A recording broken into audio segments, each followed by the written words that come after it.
Muslim belum tentu Islam, karena bisa jadi umat Islam tidak merepresentasikan nilai-nilai Islam itu sendiri. Karena Islam seperti gelas bening, yang saat diisi kopi ia seolah hitam, dan saat diisi jeruk seolah kuning, padahal ia tetap bening. Jika kita ingin menjadi manusia yang mulia, maka tak ada cara lain kecuali menyandingkan diri kita dengan Al-Quran. Semakin mengaji, semakin kita paham betapa tak terbatasnya medan makna Al-Quran, dan betapa kerdilnya pikiran kita, sehingga kita terus semakin rendah hati, bukan justru semakin sok. Nikmat terbesar Tuhan kepada kita adalah kemerdekaan. Kita diciptakan merdeka. Syukuri dengan mau menjadi diri sendiri. Matematika Allah bukan dihitung dari seberapa langkah kita ke masjid, tapi seberapa besar kemauan kita. Kalau diperintah atau dilarang atas sesuatu yang tak ada alasan rasionalnya, maka di sanalah ketaatan kita diuji oleh Allah.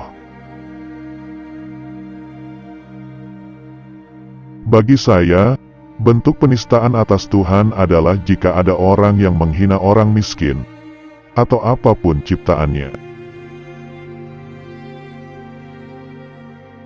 Sejatinya menghadap kemanapun, kita melihat kebesaran Allah yang membuat kita menyebut namanya.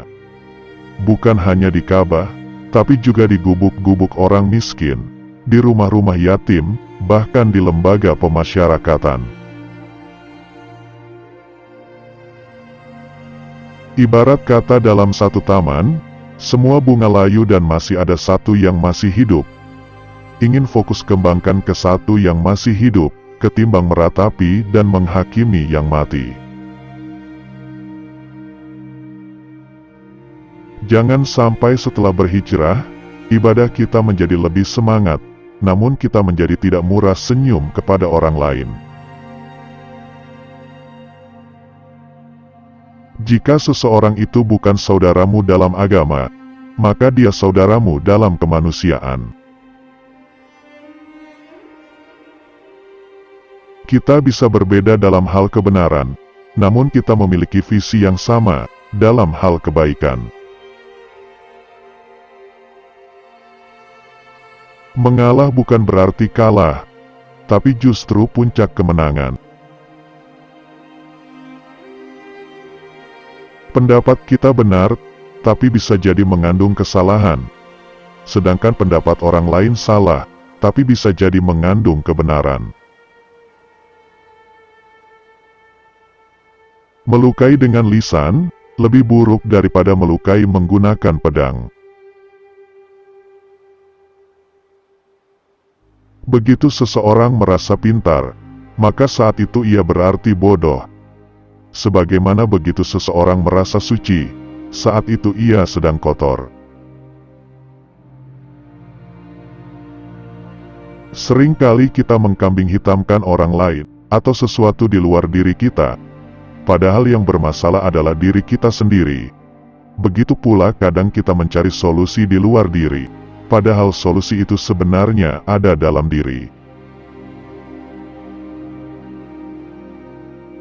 Yang paling aku takutkan adalah ketakutanku pada diri sendiri, kepentinganku, nafsuku, dan golonganku.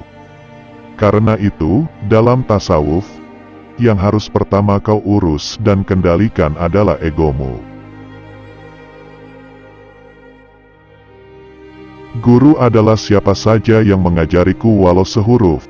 Maka, berakhlaklah pada siapapun, karena bisa jadi ia gurumu yang tidak kamu sadari. Yang perlu kau dengar hanya dua jenis orang, yakni yang mencintaimu, karena dia bicara dengan ketulusan, dan yang pintar, karena dia bicara dengan keilmuan. Pembenci memikirkan yang dibenci, maka hidupnya selalu suram. Pecinta memikirkan yang dicinta, maka hidupnya selalu cerah.